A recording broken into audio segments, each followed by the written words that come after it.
Bonjour et bienvenue sur Kansei. Vous êtes de plus en plus nombreux à suivre nos reportages qui sont des purs témoignages de l'actualité de l'architecture et de l'urbanisme à Toulouse. Vous vivez des reportages sur les maisons, sur les villes, aussi sur les bâtiments publics, les bâtiments privés, enfin, dans tous les cas, ce sont des témoignages. Aujourd'hui, une émission un petit peu particulière, c'est le portrait d'un architecte toulousain, Joël Nissou, qui va nous faire partager sa journée. Je vous laisse découvrir ce reportage. De Mathieu Barre Construction et le groupe Climaterre avec Quercy Confort vous présente votre nouveau reportage.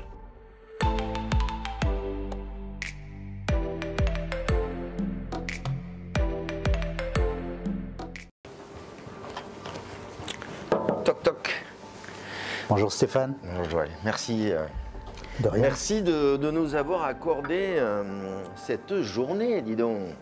Bienvenue, bienvenue. Alors ce qui me fait plaisir bien sûr, c'est que Kansei ne t'a jamais découvert, puisqu'on n'a jamais eu cette chance-là. Voilà, donc je démarre d'entrée. Qu'est-ce que tu faisais? T'étais où? Tu te cachais? Où t'étais? Bon allez, c'est pas de la fausse modestie, mais peut-être que on était occupé à beaucoup de choses. On est là malgré tout depuis pas loin de 15 ans. Quand je dis là, c'est physiquement. On existe depuis plus de 20 ans. Alors notre parcours, il est peut-être un peu atypique. Je suis lotois, mais j'ai vécu 17 ans à Paris, 8 ans d'études à Paris, première installation à Paris. Ton agence d'abord était d'abord installée à Paris. Okay. Voilà initialement séparé. Voilà. Et là, tu es revenu. Un début d'explication. D'accord, ok. Voilà.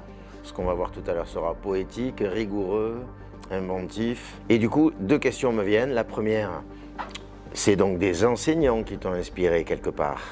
Des enseignants, mais aussi plein d'autres choses. Tu enseignes toi? Tu enseignes toi? J'ai enseigné, j'ai arrêté, mais aujourd'hui j'enseigne dans un autre domaine tout à fait. Voilà, je te sens quand même donnant. Quoi.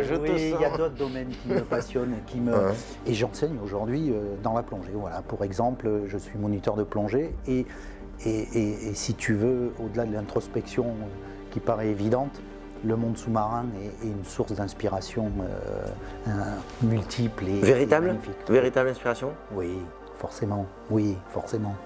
Forcément. Ne serait-ce que... Aujourd'hui, on parle beaucoup de notions de développement durable, etc. Mais je crois qu'il n'y a rien de mieux que de vivre une heure sous l'eau pour comprendre quel est l'intérêt à préserver Dame Nature. Insertion. Alors, Joël, les ponts. Ah. C'est la première fois, quand je suis arrivé dans ton agence ce matin, j'ai vu des ponts. Comment on fait un pont? Quelle est la particularité? Comment ça s'est passé la première fois? On démarre par des passerelles. Comment ça se passe en fait? Alors ça fait partie de notre histoire. Paris, très gros projet pour un client majeur qui est EDF. On réalise une très grosse opération au port de Paris, à Vitry, industriel, une cogénération, un investissement de 500 millions d'euros. Et une partie de l'alimentation de cette grosse usine se fait depuis la Seine. Et entre la Seine et le site, une voie d'accès à Paris principale. Et bien entendu, il faut la franchir. Donc un pont, une passerelle, avant toute chose, c'est le franchissement entre deux mondes. Et ça veut dire beaucoup de choses. Première expérience, et on réalise cette passerelle. Et on prend un plaisir fou. Parce que on comprend que l'architecture peut être vécue autrement que par un lieu de sommeil. Et on comprend que l'architecture, c'est lier ce qui est pas. Donc on a lié ça et on s'est aperçu que c'était un véritable plaisir que d'aller chercher la quintessence des matériaux, que d'aller travailler sur les minima. Comment fait-on pour emmener de la légèreté? Comment fait-on pour trouver un système constructif qui soit une ligne dans l'horizon, ce genre de choses. Et voilà, un plaisir. Bon, on y reviendra. Donc là, aujourd'hui, on va se faire un petit parcours plaisir tous les deux. Ça a démarré, en ce qui me concerne, un peu fort. Donc c'est profond et donc continuons à expliquer en fait la variété de ton travail, je commence à comprendre la profondeur et le sens. Voilà, on y va, tu es mon guide pour la journée. Avec grand plaisir, continuons dans ces moments d'émotion, ça me fait plaisir. Je te suis.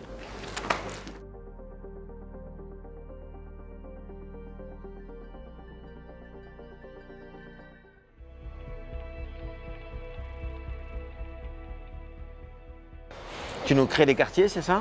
Où est-ce qu'on est ici? Ici, c'est philosophiquement, je pense que c'est un travail de dentelle. Comment venir dans un quartier historique toulousain, un quartier sensible, écrire avec beaucoup d'humilité un parcours. Puisque parcours muséal, on en parlera. Donc là, on est sur la Cité des chercheurs, hein, c'est ça? On est sur la Cité des chercheurs. Alors, on est sur l'ancien site Paul Sabatier, universitaire Paul Sabatier. Prix Nobel, donc. Prix Nobel. Avec l'argent de ce prix Nobel, il construit des laboratoires. Le programme, 380 logements, puisqu'on parle de logements quelque part, mais très spécifiques.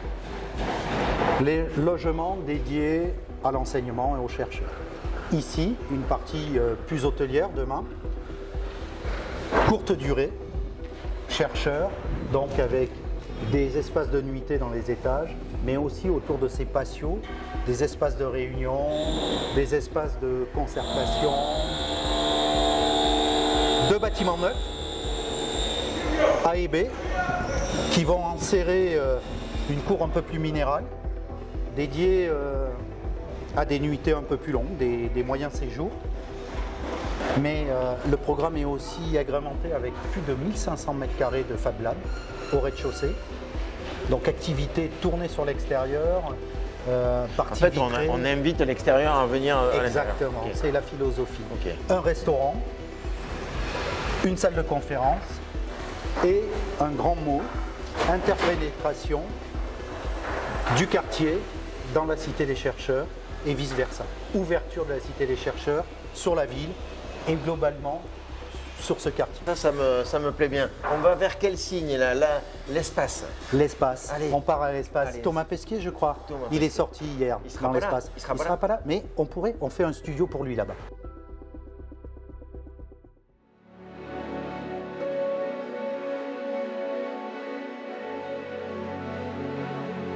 Donc Joël, là, on a fait un petit switch un peu dans l'espace quelque part, mais surtout dans la Jungle Road. Alors, on est dans cette partie tertiaire spécifique liée à cette restructuration. Donc là, je le précise, on est au CNES. On est au CNES.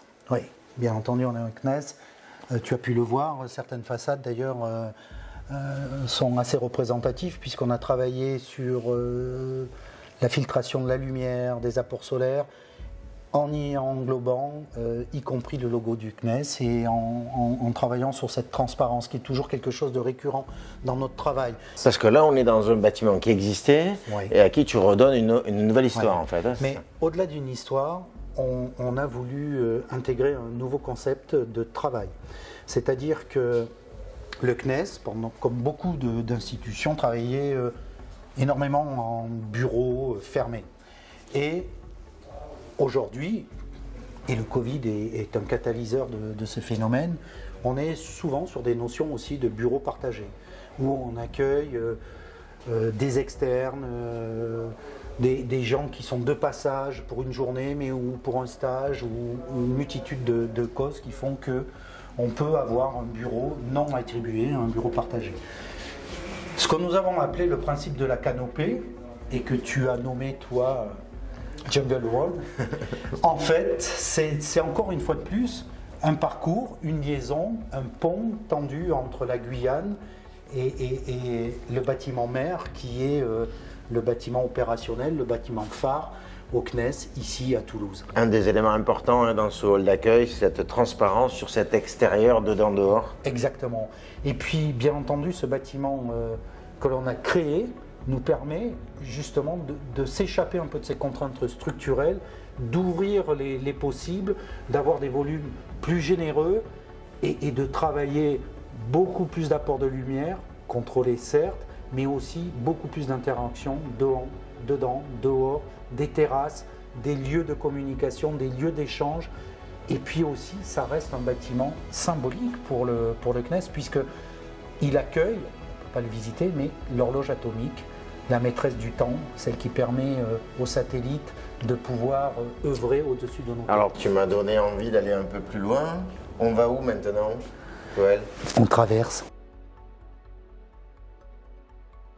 Joël, on continue la découverte. Je suis. C'est la première fois que, pour le portrait, on déjeune chez l'habitant, on va dire. On est rentré, tu nous as découvert, en fait, tu nous as ouvert la porte de hockey. On voit l'image et la famille un peu pour le petit déj dans la simplicité. Donc la question que je pose, c'est comment tu arrives à tout faire ce que tu as dit dans ta vie, parce que visiblement il te reste quelques années à vivre. Tu as bien rempli le temps. Ouais. Ouais, mais je vais vouloir plutôt être tourné vers l'avenir et je vais peut-être plutôt te parler de tout ce qui me reste à faire. Je comprends. Alors, donc ce qui reste à faire, ça a été fait pendant le confinement.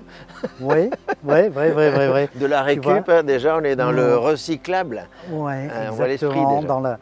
Tu vois, dans la mutation des choses, ce sont des éléments qui étaient des éléments de charpente d'une terrasse qui avaient besoin d'être refaites sur notre demeure. Et puis voilà, et puis on a trouvé qu'il était judicieux de pouvoir les réutiliser et de venir en faire un belvédère sur ce petit havre de paix, voilà, au fond du jardin, modestement, le soir, sous les étoiles. Voilà, je trouve que c'est un bon point de vue. C'est aussi une façon peut-être de calmer un peu ces journées. Tu as raison, qui sont certainement bien remplies depuis de nombreuses années, mais je crois qu'on peut le vivre que si aussi on est à même de trouver ces moments de repos, souvent partagés en famille. Tu l'as vu à midi, tu le verras ce soir certainement avec mon épouse. C'est aussi un socle primordial pour moi. J'ai besoin d'eux et j'ai besoin de ça pour faire tout ce que je peux faire par ailleurs dans ma vie professionnelle. Tout à l'heure, on va aborder un autre sujet qui est celui de l'enseignement. Merci. Et je vais te dire quelque chose qui est important, en tout cas pour moi, dans ce type de programme, c'est que je pense que l'architecture, là, a toute sa part, non seulement comme étant un contenant, mais comme étant un élément éducatif. Et je crois que dans ce que nous allons voir, notre volonté aura été pour ce lycée du numérique, puisqu'on parle d'un lycée du numérique, de faire en sorte qu'il y ait des évidences et qu'une partie de l'instruction sur le numérique se fasse à travers aussi le cadre bâti. Let's go. Let's go.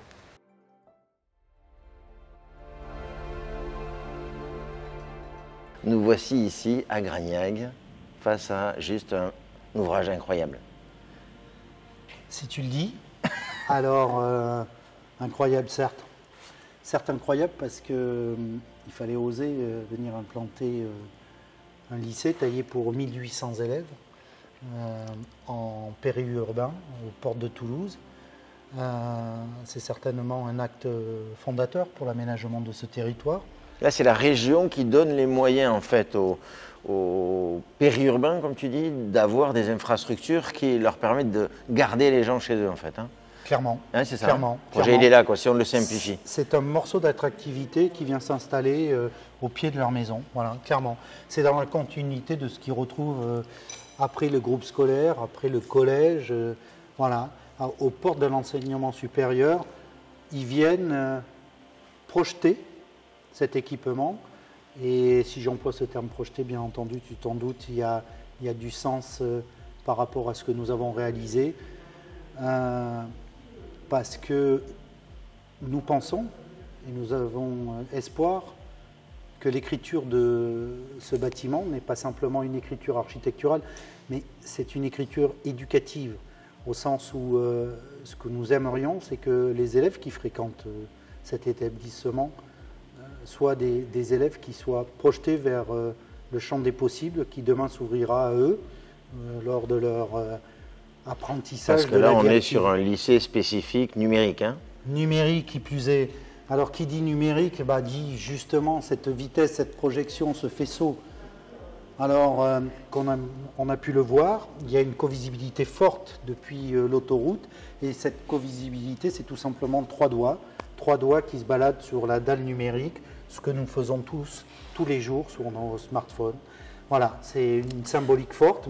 C'est ça qui donne le sens au projet, qui fait gagner le projet à ton agence? Certainement, je pense, de manière plus large, peut-être son inscription dans le site, mais aussi son fort symbolisme, parce que je crois que la commande était, bien entendu, de répondre à toutes les contraintes programmatiques d'un bâtiment de 18 000 m² sur 10 hectares aménagés, parce que ce ne sont pas simplement 18 000 m², mais ce sont pas loin de 10 hectares qui sont aménagés, avec des plateaux sportifs, avec 30 mètres de dénivelé. C'est une vraie prouesse, mais je crois que la gestion de ces contraintes, le symbolisme de ces trois doigts projetés, oui, je crois que c'est ça qui nous fait gagner. Là, maintenant, on va clôturer comme à chaque fois.